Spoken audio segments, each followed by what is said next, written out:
Alhamdulillahi Rabbil Alamin. Wassalatu wassalam ala al-mab'uthi rahmatan lil alamin wa ala alihi wa sahbihi ajma'in wa man sara ala nahjihi ila yaumiddin. Allahumma salli wa sallim wa barik ala Muhammadin wa ala alihi wa sahbihi ajma'in. Ya ayyuhalladzina amanu taqullaha haqqa tuqatih wa la tamutunna illa wa antum muslimun. Amma ba'd. Ikhwah fillah yang dirahmati Allah Subhanahu wa taala dan akhwat. Bersyukur kita kepada Allah Subhanahu wa taala atas segala limpahan kasih sayang-Nya sehingga pada malam hari ini kita bisa berkumpul di masjid yang mulia ini, yang insya Allah kita lanjutkan dengan bermajelis, yaitu majelis ilmu, yang insya Allah kita akan bacakan dalam majelis ini beberapa ayat Allah Subhanahu wa taala dan sabda-sabda Nabi Muhammad sallallahu alaihi wasallam. Semoga berkumpulnya kita di masjid yang mulia ini mendatangkan keberkahan dari Allah Subhanahu wa taala. Dan salah satu bentuk keberkahan bagi seorang penuntut ilmu itu diberikan kefahaman tentang masalah agamanya oleh Allah Subhanahu wa taala. Insyaallah pada malam hari ini kita akan memulai pembacaan kitab yang diberi judul oleh penulis, yaitu Syama'ilun Nabi sallallahu alaihi wasallam, ataupun yang lebih terkenal atau dikenal di kalangan umat dengan Asy-Syama'ilu Muhammadiyah. Kitab ini dikarang oleh Imam At-Tirmidzi rahimahullah. Beliau adalah Al-Hafidh, seorang muhaddis di zamannya yang sudah berkhidmah kepada umat ini dengan mempelajari hadis, kemudian mengajarkannya, kemudian menulis beberapa kitab hadis yang sangat bermanfaat. Salah satunya adalah kitab yang ada di depan kita ini, yaitu Syama'ilun Nabi sallallahu alaihi wasallam.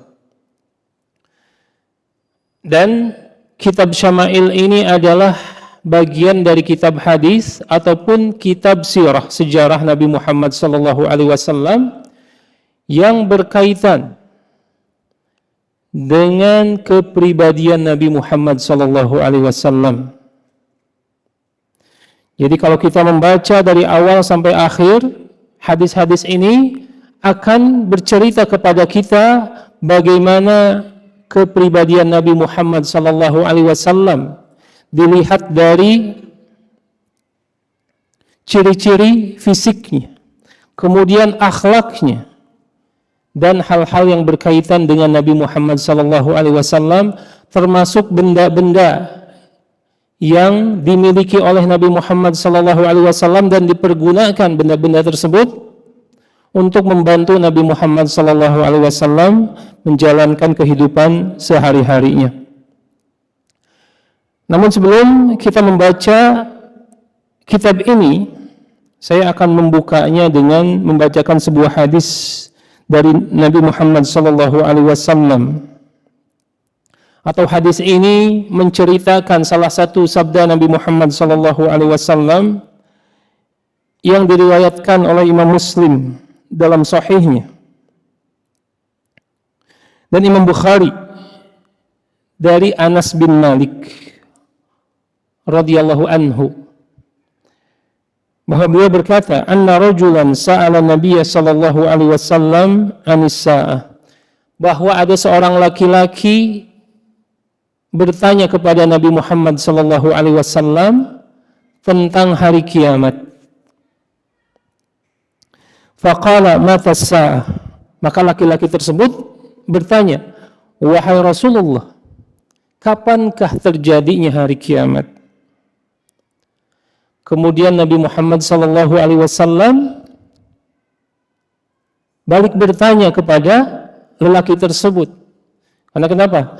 Karena perkara yang berkaitan dengan hari kiamat adalah perkara yang gaib, yang tidak diketahui oleh Nabi Muhammad SAW, melainkan hanya dikabarkan tanda-tandanya, dan jika diperlihatkan sebagian pemandangannya, itu pun berupa wahyu dari Allah Subhanahu wa taala.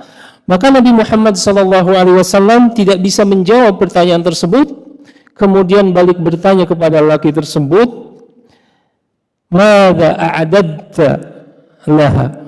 Wahai fulan, memangnya apa yang telah engkau persiapkan untuk menghadapi hari kiamat tersebut? Kemudian laki-laki tersebut menjawab, "La syai'." Sesungguhnya aku tidak mempunyai persiapan apapun, bekal apapun untuk menghadapi hari kiamat tersebut. Kecuali illa anni uhibbullaha wa rasulahu sallallahu alaihi wasallam. Kecuali satu bekal, yaitu aku mencintai Allah dan Rasulullah sallallahu alaihi wasallam. Maka Rasulullah sallallahu alaihi wasallam bersabda mengomentari jawaban lelaki tersebut, "Anta ma'aman ahbabta." Sesungguhnya engkau akan dikumpulkan bersama orang-orang atau golongan yang engkau cintai. Maka Anas bin Malik, perawi hadis ini, berkata, "Fama farihna bi syai'in farahana bi qauli Nabi sallallahu alaihi wasallam, anta ma'a man ahbabta." Maka aku tidak pernah merasa gembira segembira mendengar sabda Nabi Muhammad sallallahu alaihi wasallam ini, yaitu bahwa beliau bersabda, engkau akan bersama, engkau akan dikumpulkan dengan orang-orang yang engkau cintai. Maka Anas berkata kembali, fa ana uhibbu nabiyya sallallahu alaihi wasallam wa Abu Bakar wa Umar wa arju an akuna ma'ahum bihubbi iyahum wa illam a'mal bimisli a'malihim. Maka Anas bin Malik merasa sangat bergembira mendengar hadis ini. Kenapa? Karena sesungguhnya aku sangat mencintai Nabi Muhammad sallallahu alaihi wasallam, dan aku mencintai Abu Bakar, begitu pula aku mencintai Umar, dan aku berharap dengan kecintaanku kepada mereka, aku akan dikumpulkan bersama mereka di mana? Di surganya Allah Subhanahu wa taala, walaupun aku tidak pernah beramal seperti amal-amal mereka. Ini adalah hadis yang sangat agung, yang harusnya setiap kita menghafal hadis ini. Paling tidak matannya, anta ma'aman ahbabta. Engkau akan dikumpulkan bersama orang-orang yang engkau cintai.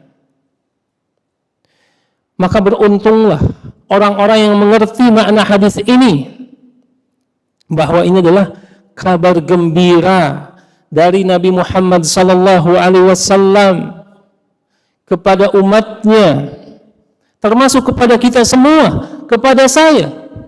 Ini adalah benar-benar kabar gembira yang sangat luar biasa, yang harus segera disambut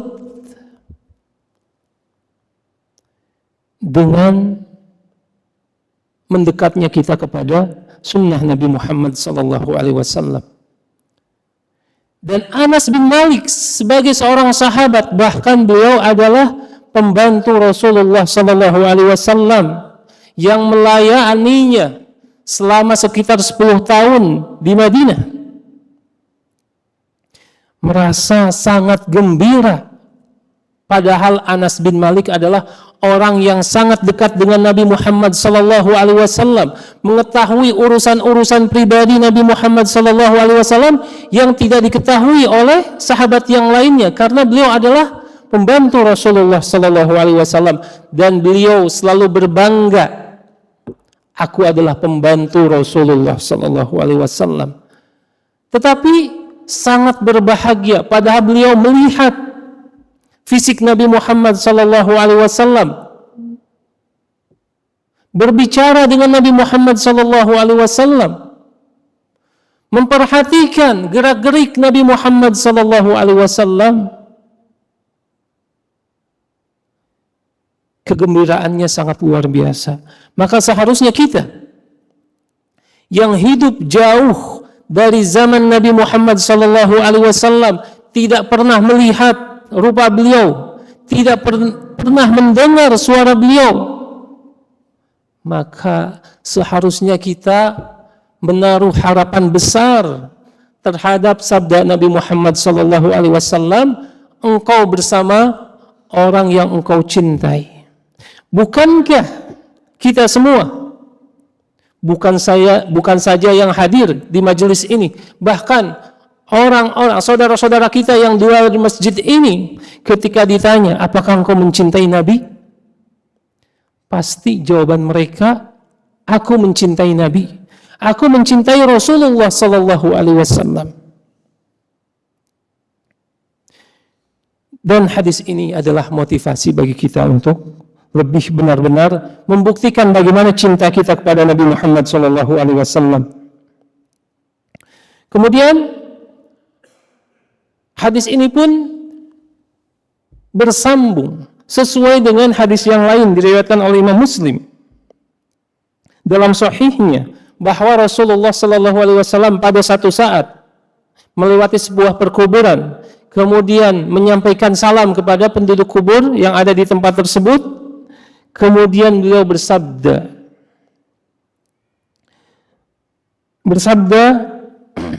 wadidtu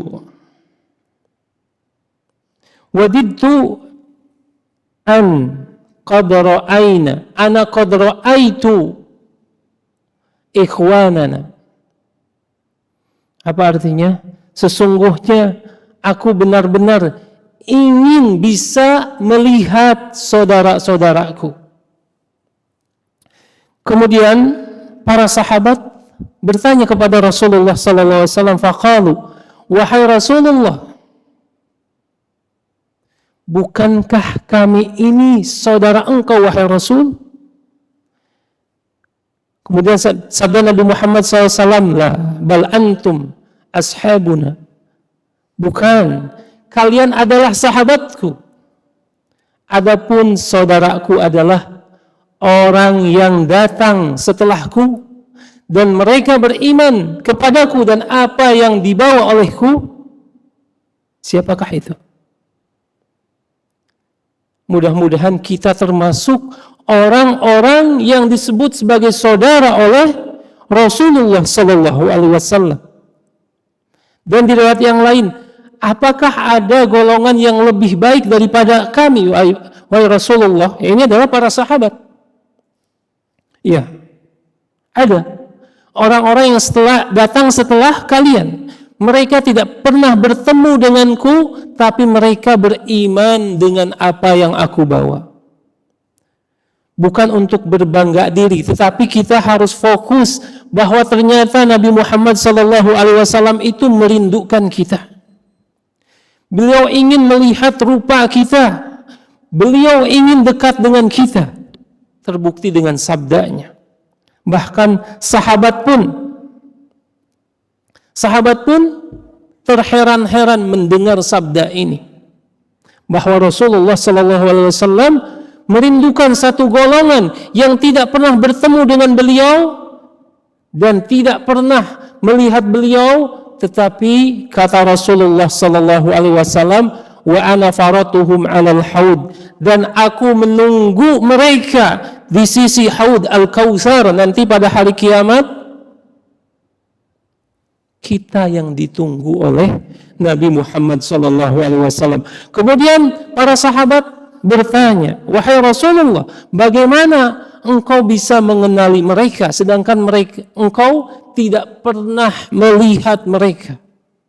Maka Rasulullah sallallahu alaihi wasallam bersabda lagi, wahai para sahabat, apa pendapatmu jika salah seorang di antara kalian memiliki seekor kuda yang mempunyai warna putih, bulu putih di kepalanya serta di kaki-kakinya, dan kuda ini berada di kumpulan kuda-kuda yang hitam. Bukankah kalian akan mengenali kudanya? Begitu pula aku. Maka aku akan mengenali umatku dari tanda-tanda wudhu mereka.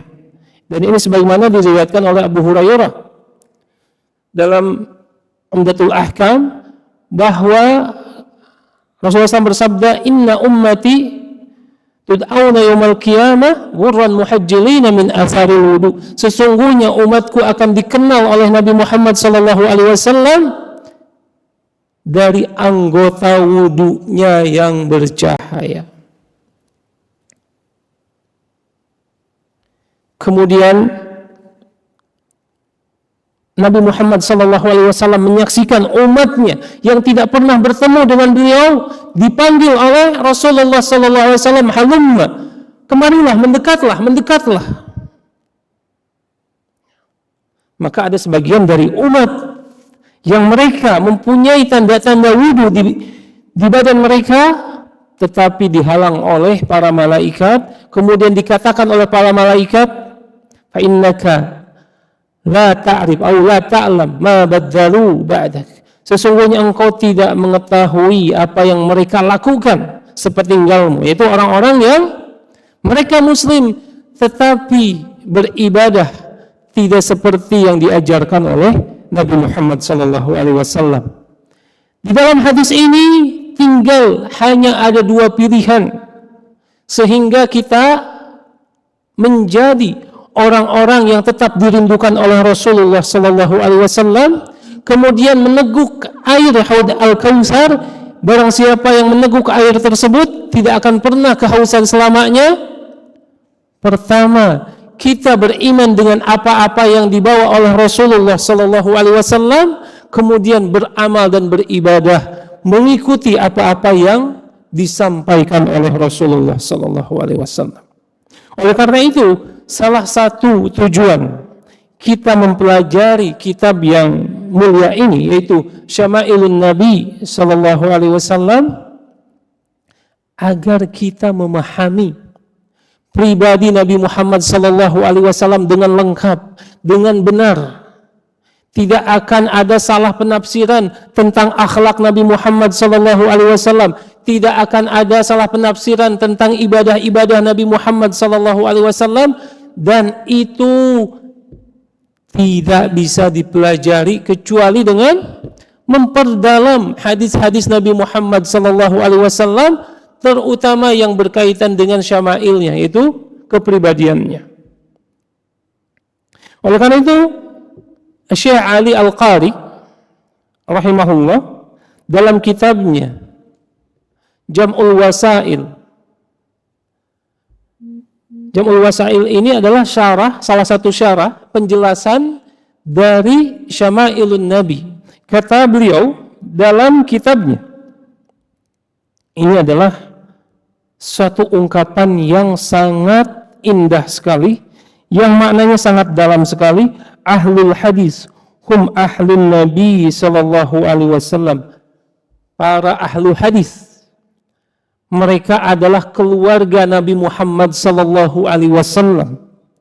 Wa illam yashibu nafsahu, walaupun para ahlu hadis ini tidak menemani Rasulullah sallallahu alaihi wasallam, tidak hidup bersama Rasulullah sallallahu alaihi wasallam, tetapi di dalam jiwanya ada kepribadian Nabi Muhammad sallallahu alaihi wasallam. Di setiap desahan nafasnya ada pelajaran Nabi Muhammad sallallahu alaihi wasallam. Oleh karena itu, tidak terlalu berlebihan perkataan beliau bahwa ahlu hadis adalah keluarga Nabi Muhammad sallallahu alaihi wasallam, dan ini sebagaimana berkaitan dengan satu sabda dari Nabi Muhammad sallallahu alaihi wasallam tentang keutamaan ahlul Quran. Bahwa Nabi Muhammad SAW bersabda dalam riwayat Imam Ibnu Majah dan disahihkan oleh Syekh Al-Albani rahimahullah, Inna lillahi ahlin minan nas. Sesungguhnya Allah mempunyai keluarga dari kalangan manusia. Kemudian para sahabat bertanya, wahai Rasulullah, siapakah mereka? Ahlul Quran. Mereka adalah ahlul Quran. Mereka adalah orang yang membaca Al-Quran, membaca tafsirnya, memahami Al-Quran, dan mengamalkan Al-Quran. Begitu pula ahlu hadis siapa? Bukan harus pandai tentang ilmu mustalah hadis, harus mendapatkan gelar muhaddis, harus mendapatkan al-hafid. Al-hafid itu adalah orang-orang yang menghafal hadis, bukan Quran. Bukan seperti itu. Yang disebut ahlu hadis adalah orang yang mendengarkan hadis.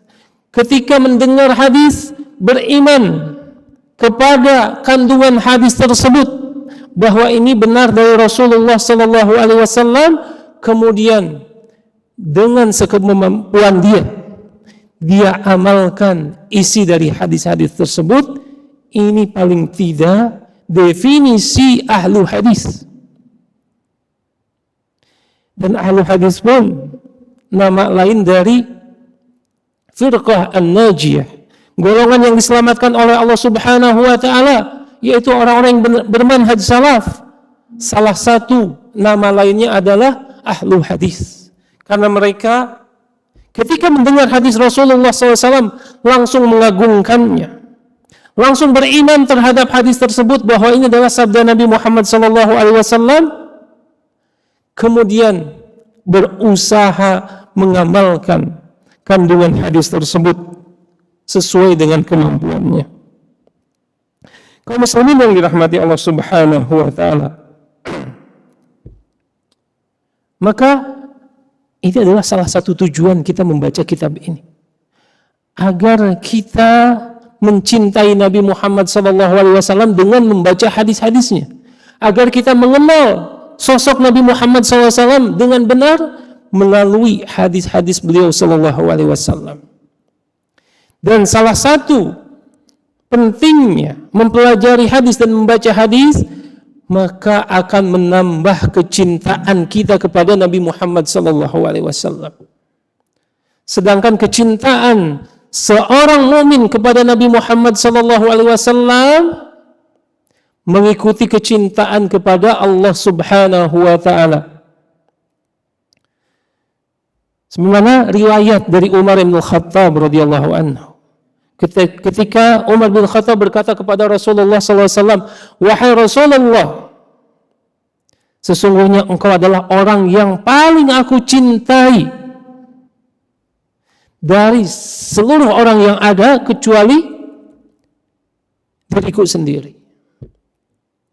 Maka Nabi Muhammad SAW bersabda, wahai Umar, la yu'minu ahadukum hatta akuna ahabba ilaihi. Tidak beriman seseorang dengan keimanan yang sempurna sampai aku dicintai oleh orang tersebut melebihi bapaknya, anaknya, dan seluruh manusia yang ada. Kemudian Umar bin Khattab tiba-tiba dengan cepat, subhanallah, para sahabat itu ketika bertobat dan merubah keimanannya, memperbaharui keimanannya, ini benar-benar dari lubuk hati yang paling dalam. Kemudian berkata kepada Rasulullah SAW, wahai Rasulullah, sekarang engkau adalah orang yang paling aku cintai, bahkan dari melebihi kecintaanku pada diriku sendiri. Maka Rasulullah SAW bersabda, al-an ya Umar, sekarang wahai Umar, keimananmu benar, sekarang keimananmu sempurna. Sedangkan kita, siapa di antara kita yang keimanannya bisa melebihi Umar? Kita tidak pernah bertemu bersama Nabi Muhammad SAW, tidak pernah melihat, tidak pernah mendengar suaranya, bahkan berkorban untuk Nabi Muhammad pun dalam tanda petik, dalam hal-hal yang kita sukai saja. Jadi, apakah mungkin keimanan kita sempurna dengan mencintai Nabi Muhammad SAW seperti gaya kita mencintai Nabi Muhammad SAW yang jauh dari keilmuan. Kalau kita tidak membaca hadis-hadis ini, maka kecintaan ini akan menjadi cinta yang buta atau cinta yang kosong. Sebagaimana sebagian kaum muslimin mencintai Nabi Muhammad SAW, mempunyai majelis cinta terhadap Nabi Muhammad SAW, tapi kita tidak melihat ciri-ciri mereka mencintai Nabi Muhammad SAW.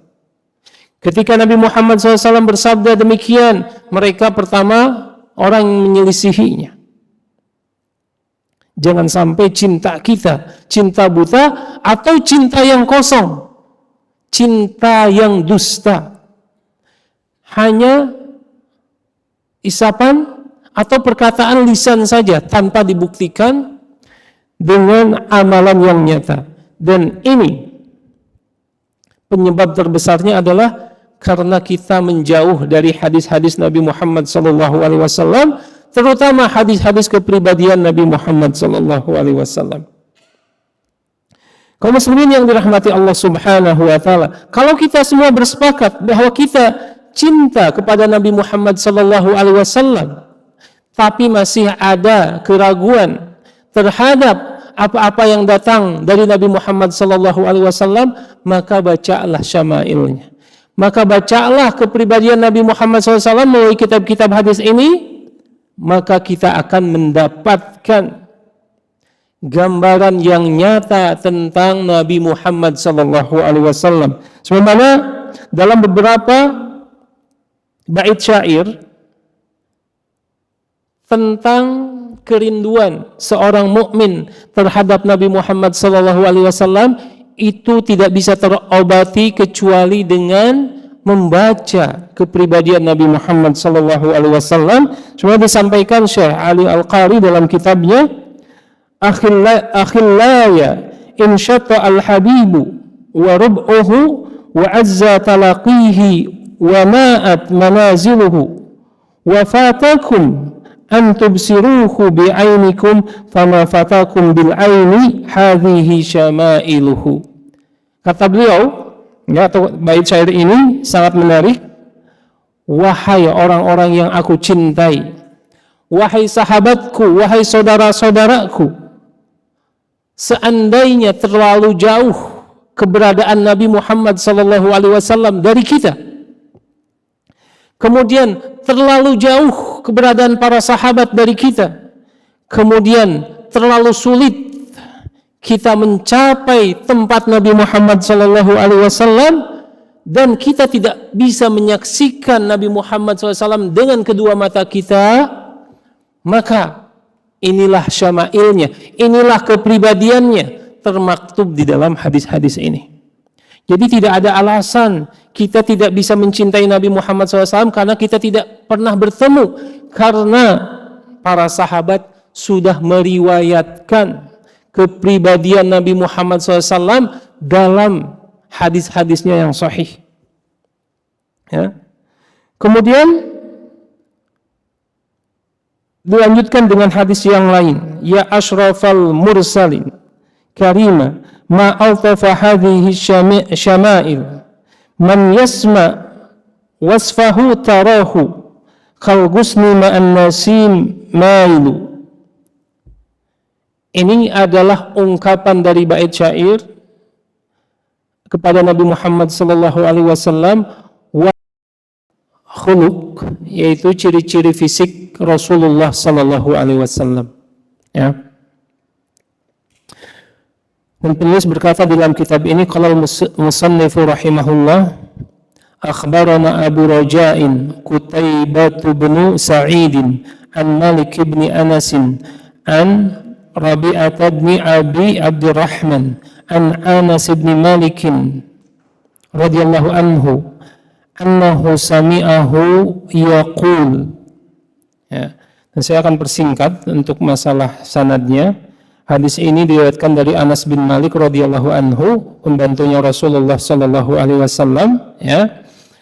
bahwa beliau berkata, kana Rasulullah sallallahu alaihi wasallam laisa bit-tawilil ba'ini wala bil qasiri wala bil abyadil amhaqi wala bil adami wala bil ja'dil qatati wala bis saddi ba'athahu Allah ta'ala ala ra'si 40 sanah فأقام بمكة 10 سنين وبالمدينة 10 سنين توفاه الله تعالى على رأس 60 سنة وليس في رأسه ولحيته 20 شعرة بيضاء. Sudah masuk waktu Isya ya. Oke, baik. Mudah-mudahan kita setelah Isya bisa melanjutkan pembacaan hadis yang pertama ini. Wassallallahu ala nabiyyina Muhammadin wa ala alihi wa sahbihi ajmain wa akhiru da'wana alhamdulillahi rabbil alamin.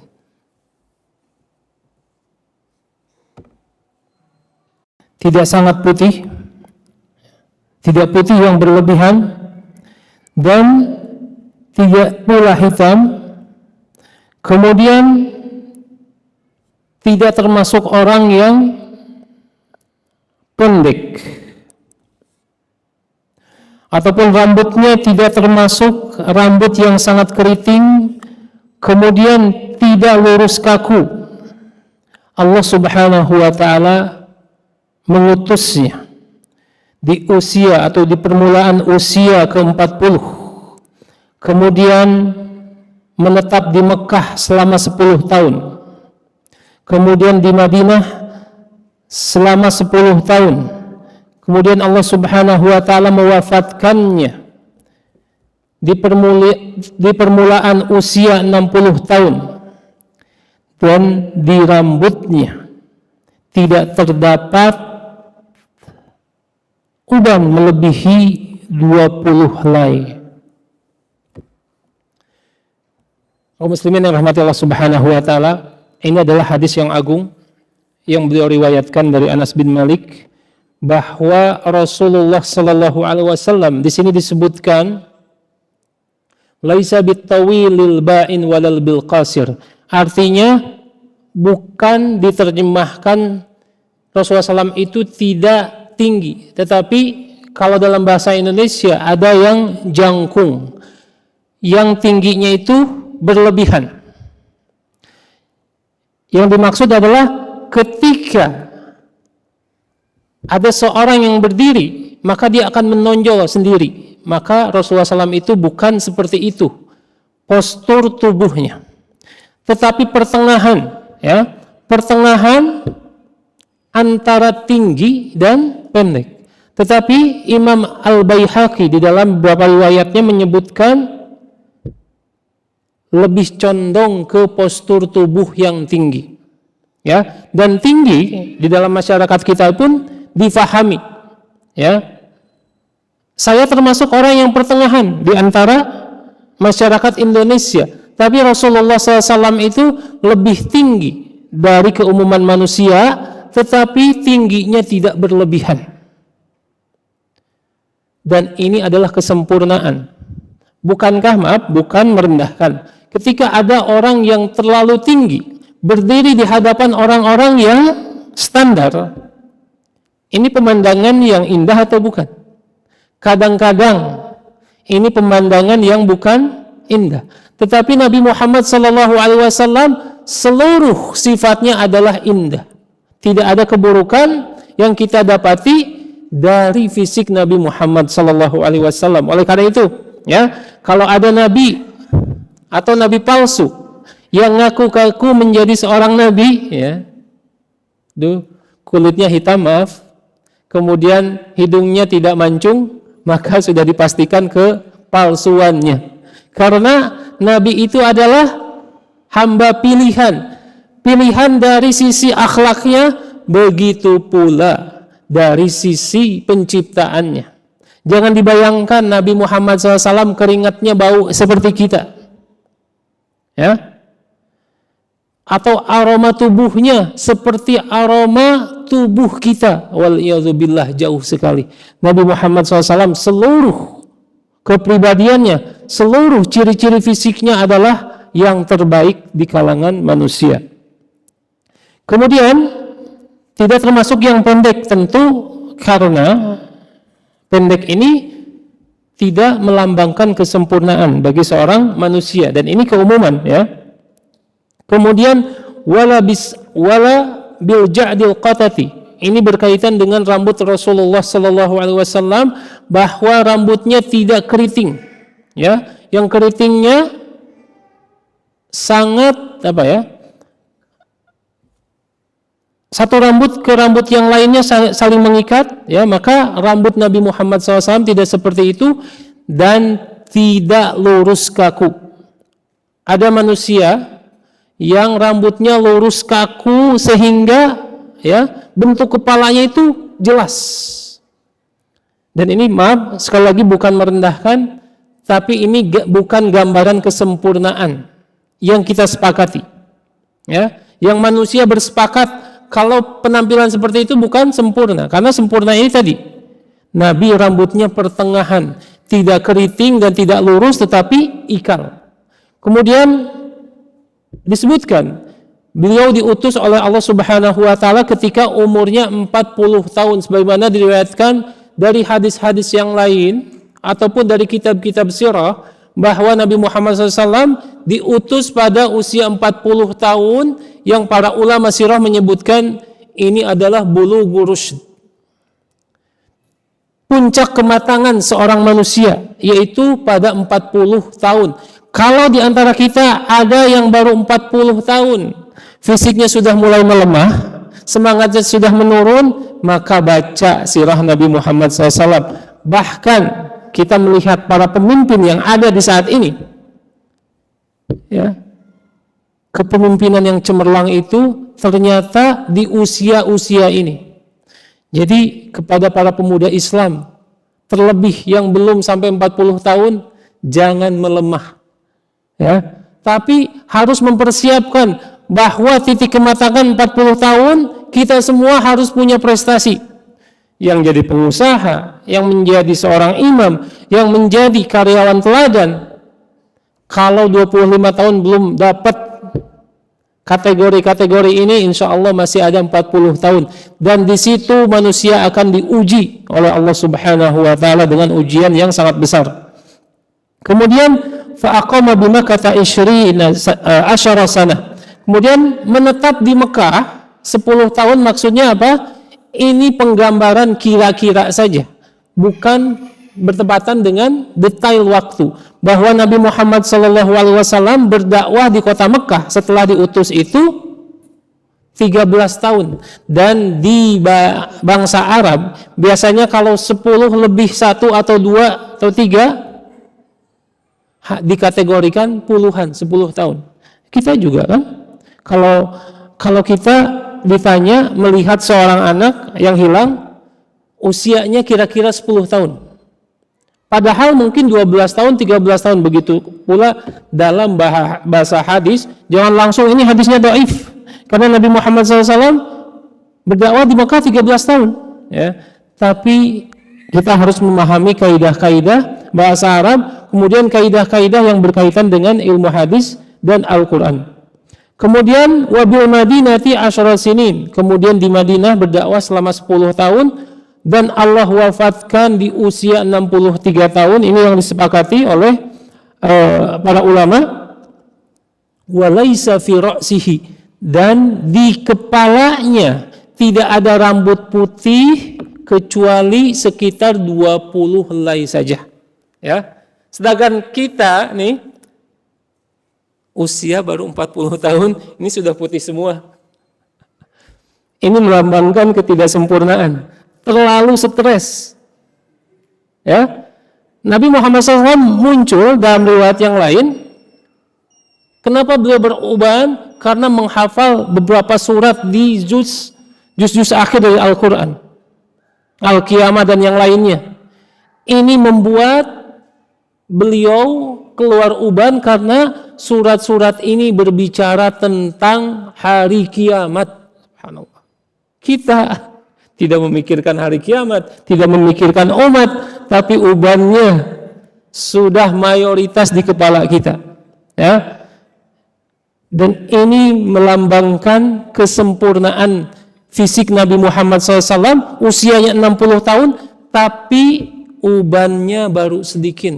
Wah, kalau dibayangkan betapa tampannya Nabi Muhammad SAW, betapa gantengnya Nabi Muhammad SAW. Ini baru satu hadis.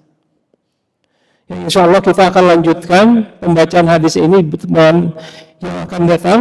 Ya, kita akan lebih mendalami sifat-sifat fisik Nabi Muhammad SAW agar terbayang kepribadian Nabi Muhammad SAW, agar bertambah cinta kita kepada Nabi Muhammad SAW, dan insya Allah inilah yang akan menuntun kita menjadi manusia-manusia yang dirindukan oleh Nabi Muhammad SAW. Hadza wa sallallahu ala Nabi Muhammad SAW. Wa akhiru da'wana alhamdulillahi rabbil alamin. Subhanakallahumma wa bihamdika asyhadu an la ilaha illa anta astaghfiruka wa atubu ilaik. Assalamualaikum warahmatullahi wabarakatuh.